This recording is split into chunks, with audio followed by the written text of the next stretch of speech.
Here we go. We're going to be talking about writing expressions.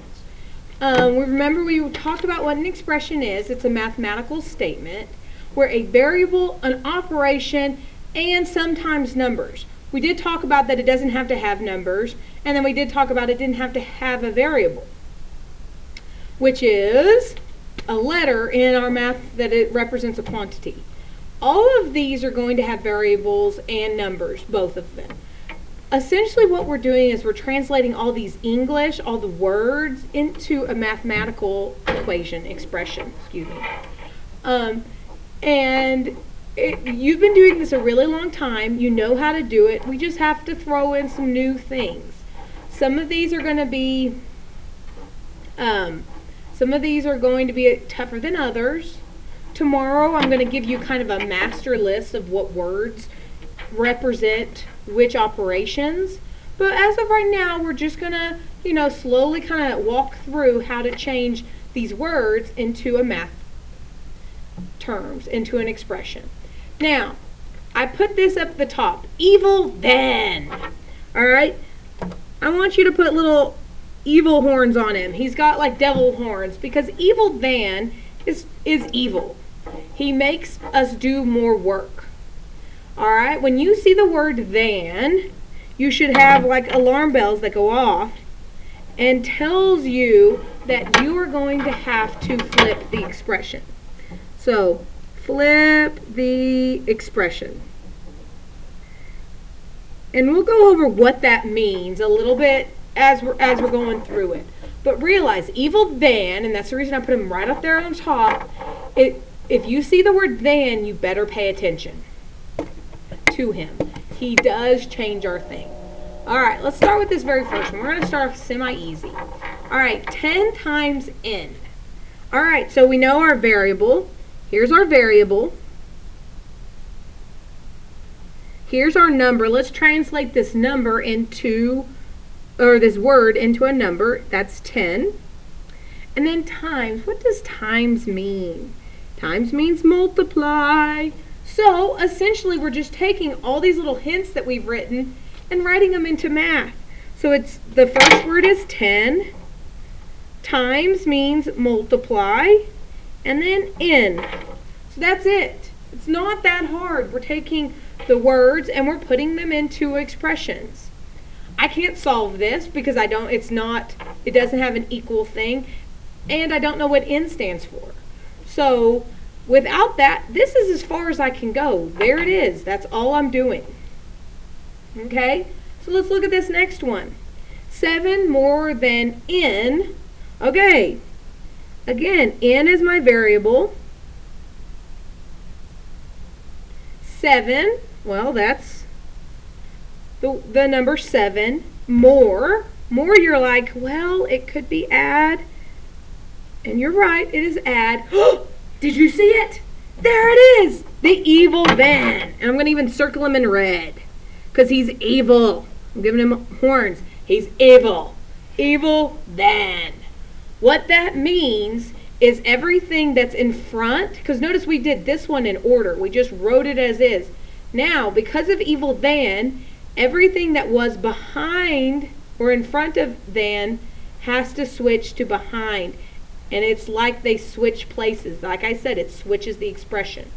So, let's write it as they told us.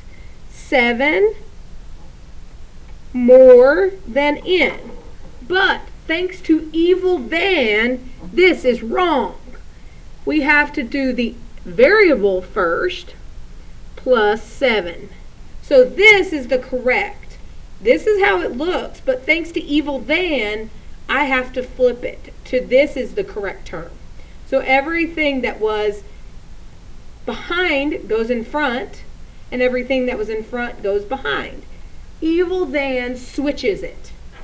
Okay? So this is the correct term, not this. Because of evil then. Then made us do extra work. That is why he's evil. Alright. There's going to be another then coming up. So, get ready. Then is evil. But this next one, difference. Ooh, difference. Difference is one of these words that I really want you to remember. Difference is the answer to a subtraction problem. And we're going to really hit on that tomorrow a whole lot. And it's been on our word wall all year long because it's very important that you know that difference means subtract. So it is subtract. And I'm just going to put the little subtract sign. N and F. So N is our variable and 7 was already written out. So when we have difference, we kind of have to replace it. So it's going to be 7 minus 7. So when we have a difference, we're talking about those two numbers together, and then that operation has to fit inside. So the difference of 7 and n is right here, because you have the subtract, you have your variable, and you have your number. All right. Another really important word is product. Product is the answer to a multiplication problem. And guys, you're going to get a quiz on the key words that mean, like difference, product, quotient, and sum. Those are the key ones that you have to remember what operations they are. All right, so it says the product of 7 and n. So again, here's our variable, and here's our number. So it's just going to be 7, and I'm going to do a dot this time instead of a little x, n. Now, if you're a 7th grader, yes, this is correct, but we're getting more into where we drop that and we just write them side by side. It means the exact same thing. We just know, as we're good mathematicians, that that hidden multiplication sign is just there. If it's a letter and a number and a variable, the hidden operation is always multiply. So this is the most correct way to write it. Alright, now let's go to quotient. Quotient is the answer to a division problem. And yes, you have to memorize these words. Different, product, quotient, and then even down here, sum. Okay? Sum would be adding, and I'll move it up in a second. But here's quotient. That means divide. Of n's our variable, and 7. So it's going to be n divided by 7. You could have also written this in the fraction form that we've gotten really used to, because this is still n divided by 7. So both are correct. However you want to write them, these are both correct answers. So if you're comfortable with the fraction form, that's good. If you're used to this, either way. Okay. All right, 5 less than. Do you see the evil than? I do. Evil than. He's there. You've got to make sure you notice him. All right. Less means subtract. 5, you just have to rewrite as a 5, and n is our variable.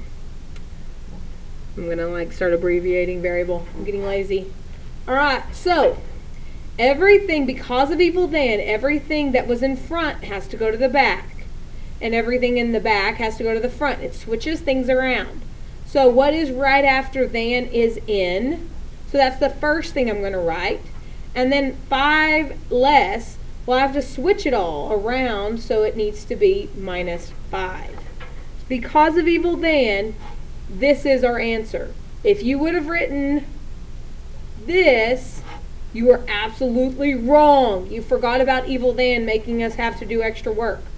So, that was wrong. This is correct. Alright, we talked about sum. Our big key words are sum, quotient, product, and difference. Sum is the answer to an addition problem, and we said this in class. So, here's our variable. Hey, it's a v. And 3. So it's going to be v plus 3. Alright, last but not least is ratio. Ratio just means you're going to have to divide. Remember, that's what we've been doing with proportions, is cross multiply, divide. So ratio means divide. Remember, there was 3 ways to write a ratio. We could write it with the colons. We could write it for 2x, or, which is the way I'm going to show you, we want to write it like a fraction. because we know that means divide. So we could write it like this, or if you wanted to, you could write it like this, but it's better to write it like this when it says ratio.